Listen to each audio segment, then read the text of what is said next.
Good morning ninth class students. आज science की class में हम आपको chapter number 1 matter in our surroundings के आगे का टॉपिक समझाएंगे। आज का हमारा टॉपिक है effect of change of temperature. मतलब अगर टेम्परेचर का चेंज होता है तो उस मैटर पर क्या इफ़ेक्ट उसका पड़ता है, क्या प्रभाव उसका पड़ता है। एक्टिविटी 1.12। अब इसमें पहले क्या है, एक्टिविटी है। Take about 150 gram of ice in a beaker and suspend a laboratory thermometer so that the bulb is contained with ice as figure 1.6। आपको क्या करना है, 150 ग्राम आइस लेना है और उसको क्या करना है, लेबोरेटरी जो थर्मामीटर रहता है उसमें सस्पेंड करना है और क्या करना है, उसके बल्ब को आइस के कांटेक्ट तक पूरा फिलअप करके डालना है, जैसा आपको इन दोनों डायग्राम में बताया है। आप देखिए डायग्राम को।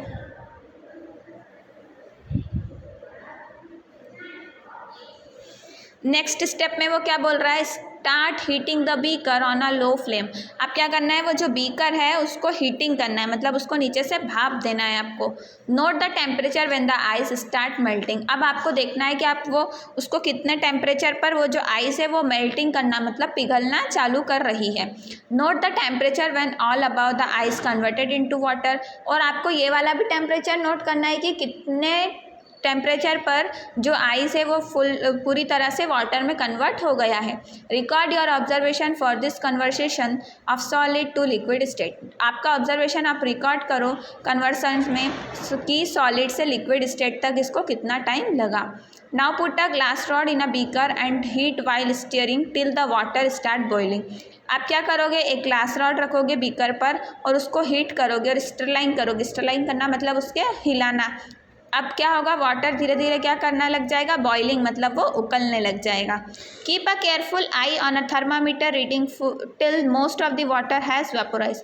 आपको केयरफुली क्या करना है, आपकी जो आइस है थर्मामीटर पर रखना है और देखना है कि किस प्रकार जो वो वाटर है वेपोराइज मतलब भाप के फॉर्म में उड़ जाता है। Record your observation for the conversion of water in a liquid state to the gaseous state. आपकी जो ऑब्जर्वेशन है उससे आप रिकॉर्ड करो कन्वर्सन ऑफ वाटर के कन्वर्जन में किस प्रकार जो लिक्विड स्टेट से वाटर किस में चेंज हो गया, गैसियस स्टेट में। On increasing the temperature of solids, जैसे हम सॉलिड का टेम्परेचर इंक्रीज करेंगे the kinetic energy of the particle increases. जो काइनेटिक एनर्जी रहती है पार्टिकल की वो भी क्या रहती है, इंक्रीजेस मतलब बढ़ जाती है।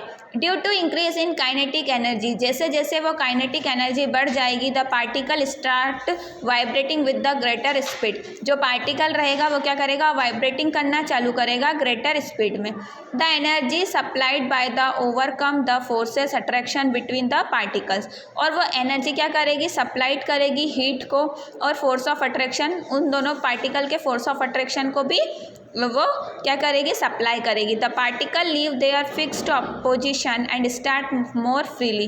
पार्टिकल क्या करेगा, फिक्स पोजिशन करेगा और फ्रीली मतलब वो आराम से चलना चालू कर देगा।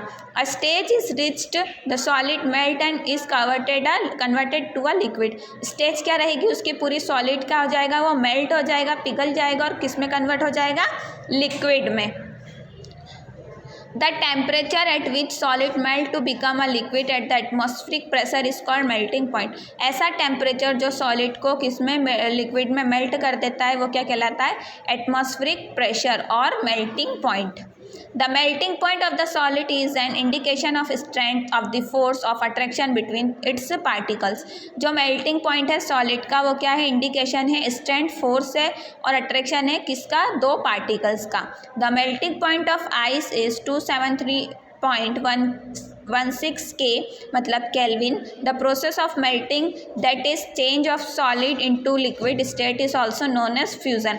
ऐसी प्रोसेस, मेल्टिंग की ऐसी प्रोसेस जो सॉलिड को किस में चेंज कर दे, लिक्विड में चेंज कर दे, तो वो क्या कहलाती है, fusion. When a solid melts, जब सॉलिड जो है वो मेल्ट होगा उसका टेम्परेचर क्या रहेगा, सेम रहेगा। So where does the heat energy go, तो वो हीट एनर्जी जो है वो कहाँ जाएगी, यू मस्ट हैव ऑब्जर्व, आपने ऑब्जर्व किया होगा during the experiment of melting. जैसे कि हम एक्सपेरिमेंट ऑफ मेल्टिंग, जब हम मेल्टिंग का एक्सपेरिमेंट करते हैं the temperature of system does not change. तो टेम्परेचर क्या होता है, चेंज नहीं होता है। After the melting point reaches, जैसे वो मेल्टिंग पॉइंट रीच होगा till all the ice melt, तो वो आइस क्या आ जाएगी, पूरी मेल्ट हो जाएगी। दिस हैपन्स, ऐसा कब होता है, even though we continue to heat the beaker, कब होगा ऐसा, जब हम क्या करते हैं, बीकर को कंटिन्यू हीट देते हैं। दैट इज़, वो we continue to supply heat, ये क्या है, हम उसको क्या कर रहे हैं, कंटिन्यू हीट सप्लाई कर रहे हैं। This heat get up and changing the state of overcoming, ये क्या करती है, स्टेट ऑफ ओवरकमिंग को चेंज कर देती है। The force of attraction between the two particles, जो फोर्स ऑफ अट्रैक्शन रहता है दो पार्टिकल का, as this heat energy absorb by ice without showing any rises in temperature, ये हीट एनर्जी क्या करती है, एब्जॉर्ब करती है आइस को without showing any rise in temperature, temperature में कोई भी बदलाव किए बिना।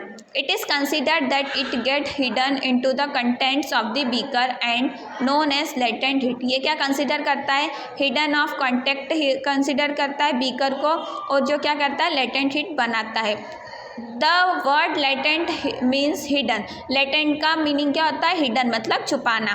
The amount of heat energy that is required to change 1 kilogram of solid into liquid at atmospheric pressure and its melting point is known as latent heat of fusion, ये क्या करता है, 1 किलो सॉलिड को क्या करता है, liquid में change करता है एटमॉस्फेरिक प्रेशर में, और उसे क्या कहा जाता है, latent heat of fusion. So the particle in water 0 degree centigrade to 273 kelvin have more energy as compare to the particle in ice at the same temperature, इसका पार्टिकल ऑफ आइस का temperature भी same रहता है compare करने में, जो same temperature में उसको वर्क करता है। When we supply heat energy to the water, जब हम हीट एनर्जी किसको देंगे, वाटर को देंगे, particle start moving even faster, तो पार्टिकल क्या होंगे, जल्दी जल्दी मूव करने लग जाएंगे, चलने लग जाएंगे। एट अ सर्टेन टेम्परेचर, इसी प्रकार उसका टेम्परेचर जो है, point is reached when the particle have enough energy to break free from the forces of attraction of each other, जो सर्टेन टेम्परेचर रहता है पॉइंट का, वो रीच करता है पार्टिकल को, और उसकी एनर्जी कैसी रहती है, इनफ रहती है, पर्याप्त रहती है, जिससे फोर्स ऑफ अट्रैक्शन उनके बीच होता है। At this temperature the gas liquid start changing into gas, इस टेम्परेचर पे गैस क्या करते हैं, जो लिक्विड रहता है वो किस में फॉर्म चेंज हो जाता है, गैसेस में। The temperature at which liquid start boiling at the atmospheric pressure is known as boiling point, ऐसा टेम्परेचर जो लिक्विड में स्टार्ट करता है बॉइलिंग को, एटमॉस्फेरिक प्रेशर को, वो क्या कहलाता है, बॉइलिंग पॉइंट्स कहलाता है। Boiling is a bulk of phenomena, boiling क्या है, बल्क फिनोमिना है। Particle have a bulk of the liquid gain energy to change into the vapour state, particle के पास क्या रहता है, बल्क लिक्विड गेन एनर्जी रहती है, जिससे क्या करते हैं, वो वेपर स्टेट में चेंज हो जाते हैं। For water this temperature is 373 kelvin, water के लिए इसका टेम्परेचर कितना है, 373 kelvin. 100 degree centigrade equal to 273 plus 100 equal to 373 kelvin. Can you define the latent heat of vaporisation, क्या आप लेटेंट हीट ऑफ वेपोराइजेशन बता सकते हैं। Do it the same way as we have defined the latent heat of fusion, क्या हम ये उसी के अकॉर्डिंग है जैसे कि हमने लेटेंट हीट ऑफ फ्यूजन बताया। पार्टिकल है ना स्टीम, पार्टिकल जो स्टीम में रहते हैं that is water vapour at 373 kelvin 100 degree centigrade have more energy than water at same temperature, क्या उसकी एनर्जी भी सेम टेम्परेचर पे ही रहेगी। This is because particle have in a steam absorb extra energy, ऐसा क्यों होता है, क्योंकि जो स्टीम के पार्टिकल्स रहते हैं उनकी एनर्जी कैसी रहती है, एक्स्ट्रा रहती है। In the form of latent heat vaporisation, किसके फॉर्म में, लेटेंट हीट वेपोराइजेशन में। अब ये डायग्राम देखो, सॉलिड हीट दिया तो किस में चेंज हो गया, लिक्विड स्टेट में, फिर लिक्विड को हीट किया किस में चेंज हो गया, गैसियस स्टेट में। अब गैसियस पार्टिकल्स को कूल करेंगे तो क्या करेगा, वो लिक्विड में चेंज हो जाएगा, लिक्विड को कूल करेंगे तो वो किस में चेंज हो जाएगा, सॉलिड में चेंज हो जाएगा। So we infer that the same state of matter can be change into another state of changing temperature, इसी प्रकार हम इन्फर कर सकते हैं कि स्टेट ऑफ मैटर जो रहती है वो किस में चेंज हो जाती है, टेम्परेचर के अकॉर्डिंग वो चेंज हो जाती है। We have learn that substance around us change state of solid to liquid and form liquid gas on application of heat, हमने ये देखा कि किस प्रकार सॉलिड लिक्विड में चेंज हो जाता है और लिक्विड क्या होता है, गैस के फॉर्म में चेंज हो जाता है। बट देयर, लेकिन उसमें some of change directly form solid state of gaseous state vice versa without changing into a liquid state, लेकिन कुछ उसमें क्या होता है, वाइस वर्सा में ये क्या होता है, लिक्विड स्टेट में चेंज हो जाता है। एक्टिविटी 1.3, अब एक्टिविटी क्या कह रही है, टेक सम कम्फोर और ammonium chloride, crush it, put in a china dish. Camphor मतलब कपूर और अमोनियम क्लोराइड को क्रश करना है, मतलब उसका चूरा करना है और उसको काय में रखना है, चाइना डिश में रखना है। Put an inverted funnel over the China dish, अब उसके ऊपर क्या रखोगे, एक फनल रखोगे। Put a cotton plug on the stem of funnel shown in figure 1.7, अब कॉटन का रुई का एक गोला बनाकर उसके ऊपर आप उसको प्लग लगा दोगे, जो आपकी फनल है उसको पैक कर दोगे। Now heat slowly and observe what, आप उसको क्या करना है, धीरे धीरे उसको हीट देना है। What do you infer from the above activity, अब आपको अबव एक्टिविटी से क्या मिला, a change of state directly from solid to gas without changing into liquid state, ये चेंज क्या करता है, डायरेक्टली फॉर्म करता है, सॉलिड से लिक्विड में चेंज हो जाता है और लिक्विड से सॉलिड में चेंज हो जाता है, और vice versa is called sublimation, इसे क्या कहा जाता है, सब्लिमेशन भी कहा जाता है। 9th क्लास स्टूडेंट्स, आपकी साइंस की क्लास यहीं पर फिनिश हुई। नेक्स्ट क्लास में हम effect of change of pressure के बारे में आपको समझाएंगे।